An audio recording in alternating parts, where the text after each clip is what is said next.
Bonjour à tous, donc je m'appelle Lucie, je suis ingénieure produit pour la marque Forclaz, donc on travaille dans la même équipe avec Antoine. Donc je suis ingénieure produit sur la panoplie du Mountain Trekker, c'est le randonneur qui va partir sur plusieurs jours avec son sac à dos, voilà, évoluer dans un milieu montagneux. Et je suis aussi leader environnement pour la marque Forclaz. Aujourd'hui, j'aimerais vous parler du coup d'un projet, de mon métier d'ingénieur produit. Et du coup, avec mon groupe projet, on s'est demandé en fait comment on pouvait agir à notre niveau pour réduire les impacts de nos produits et donc tendre vers l'objectif de Decathlon, qui est de stabiliser l'impact à horizon 2021. Donc, on a commencé par faire une évaluation, une photo de notre périmètre, et on s'est rendu compte que 40% de notre impact du Mountain Trek était généré par deux familles, les familles Doudoune, hommes et femmes. Ça représente 10% de l'impact de notre marque.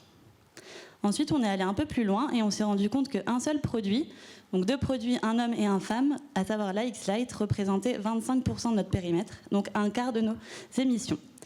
Ça fait 13 000 tonnes de CO2, soit 6% de l'impact de la marque Forclaz. Donc, suite à ça, on savait sur quoi agir. Par contre, la question qu'on s'est posée ensuite, c'est comment arriver à diminuer l'impact environnemental de nos produits. On a commencé, du coup, on a profité de la reconception de la X-Lite sur le plan de projet pour... En fait, il faut savoir que la X-Lite, la raison de sa reconception, c'était d'augmenter la satisfaction d'utilisateur. Et du coup, parce que les clients n'étaient pas contents, parce que le produit perdait ses plumes, parce que la plume, c'est difficile à laver, etc. Donc l'insight premier, c'était de trouver une alternative à la plume qui permettait de garder les avantages de la plume, à savoir la chaleur, la légèreté et la compacité, mais de se défaire de tous ces inconvénients, la perte de plume, les problématiques de lavage, etc. Donc on a commencé à travailler avec Woven, les univers industriels, sur une solution de garnissage qui soit Dawn-like, donc comme la plume sans ses inconvénients. Et après différentes études, on s'est arrêté sur une ouate synthétique qu'on a appelée Dawn-like. Et par contre, le problème s'est posé, c'est qu'on voulait éco-concevoir ce produit et on se tournait finalement vers une solution synthétique issue des ressources fossiles alors qu'on partait initialement de la plume. Donc on a essayé de trouver aussi une solution pour amener l'éco-conception sur ce garnissage. Et c'est pour cette raison qu'on est parti sur une ouate 70% à partir de fibres recyclées.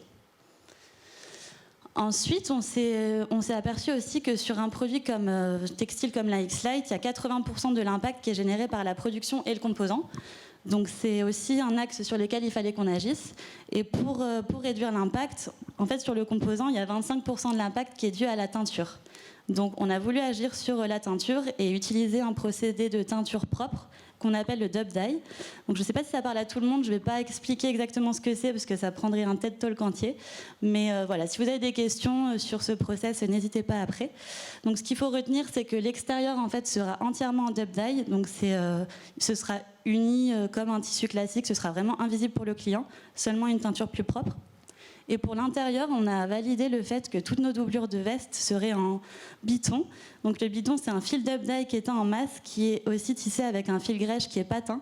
Et comme on tape pas un fil sur deux, on est aussi beaucoup plus écologique. Bon, pour les détails, si vous avez besoin, n'hésitez pas à venir me voir. Le troisième point, donc c'est pas tant sur le côté tonnage de CO2, c'est plutôt sur la partie toxico. Il faut savoir aujourd'hui que tous les traitements déperlants sur nos produits utilisent des composants à base de fluor. Le fluor, c'est pas bon pour l'homme, c'est pas bon pour les animaux, les plantes et tout le monde. Du coup, on a validé aussi une solution de fluor free avec Woven. J'ai eu la confirmation il y a 2 jours, donc je suis super contente. Et voilà, donc on arrivera avec ce produit avec une solution qui ne soit pas toxique pour les poissons, pour les animaux et l'homme et les utilisateurs. Un dernier point, ça fait écho à ce que disait Antoine juste avant sur la durabilité. En fait, donc il y a Noé Brasseur qui a fait un projet de fin d'études avec nous et qui a du coup mis en place un guideline pour nous aider à concevoir des produits qui faciliteraient la réparation des zips. Donc voilà, on va mettre en place cette solution sur nos produits, à savoir que nous, on s'assure que ce soit réparable, facilement réparable. Par contre, il faudra ensuite que tous les ateliers et les magasins s'assurent que les produits soient réparés et que les solutions soient disponibles dans les workshops. Un autre point important, c'est qu'on a aussi réussi à réduire le poids de la X-Lite de 15%. Le poids, c'est donc du coup des gains écologiques sur le transport du produit, parce que c'est moins de poids à transporter, et c'est aussi moins de poids pour le trekker à transporter, donc l'avantage était double. Ensuite, on a un dernier projet, ça s'appelait Fairplay en production. En fait, on a voulu essayer d'aiguiller le choix des fournisseurs vers des fournisseurs qui soient les mieux en termes environnementaux et en termes HRP. Donc voilà, l'idée c'est de privilégier un fournisseur qui soit noté A plutôt qu'un fournisseur qui soit noté C. Donc c'est en cours. Et le dernier point, on aimerait aussi, une fois que le produit est fichu, que le zip a été réparé, la doudoune patchée, etc., qu'on puisse proposer à nos clients une solution de upcycling, de revalorisation du produit. Par exemple, faire un tuto pour faire un coussin avec sa doudoune. Voilà. Alors, une fois qu'on a fait ça, on s'est dit, en fait, on pourrait aller plus loin et faire de l'éco-conception sur l'ensemble de nos doudounes. Et du coup, on s'est dit, pourquoi pas déjà appliquer ce qu'on avait fait sur la X-Lite sur toutes nos doudounes. Donc, c'était la première approche. Ensuite, on s'est dit, et l'histoire du composant Biton qui est le plus écologique qui existe aujourd'hui, pourquoi ne pas le mettre en fait sur tous nos linings? Donc ça, c'est aussi une grosse victoire, c'est qu'on a réussi à faire valider par le design et par tout le groupe projet le fait que toutes nos doudounes auraient un intérieur gris qui soit du coup un composant Biton très peu impactant.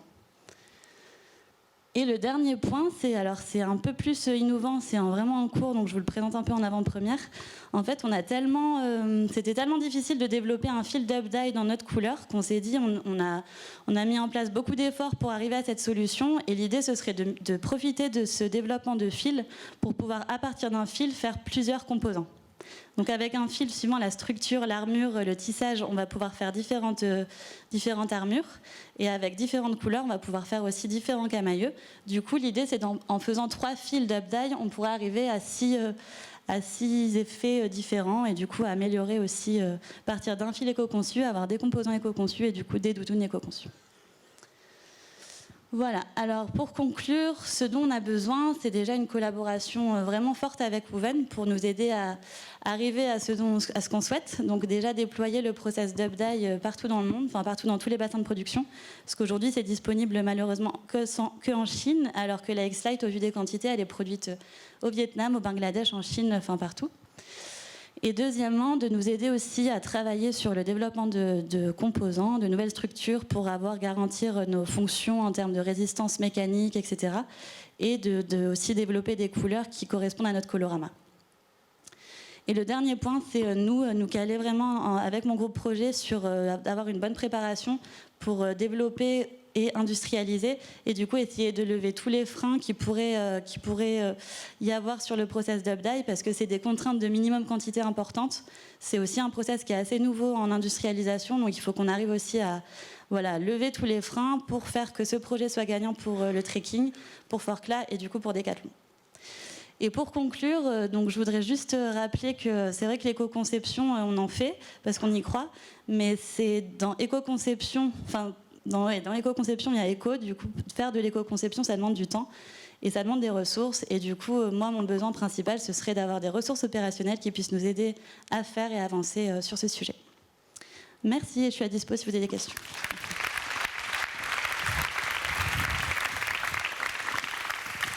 Merci Lucie pour ce beau projet. On a parlé un peu de plumes et vu qu'on a un réseau, une communauté, je vais vous présenter Ronan. Ronan là-bas qui est notre Mister Bien-être Animal. Donc si vous avez... Non, pas encore.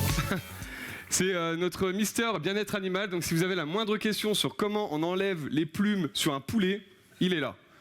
Merci Ronan. Et pour continuer, nous allons accueillir Guillaume Dodon.